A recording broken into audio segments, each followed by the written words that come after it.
تو اس دن کی پیشی سے ہمارے اکابر اتنا گھبرایا کرتے تھے.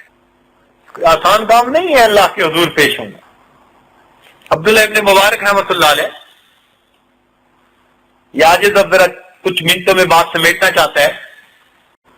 عبداللہ ابن مبارک رحمۃ اللہ علیہ کا آخری وقت آیا.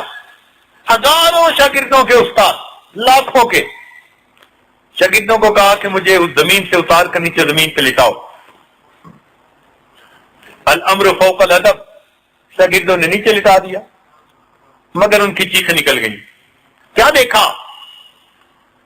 اتنے بڑے محدث وہ اپنے رخسار کو زمین پر رگڑنے لگے اور اپنی داڑھی کو پکڑ کر رو کر کہنے لگے, اللہ عبداللہ کے بڑھاپے پر رحم فرما.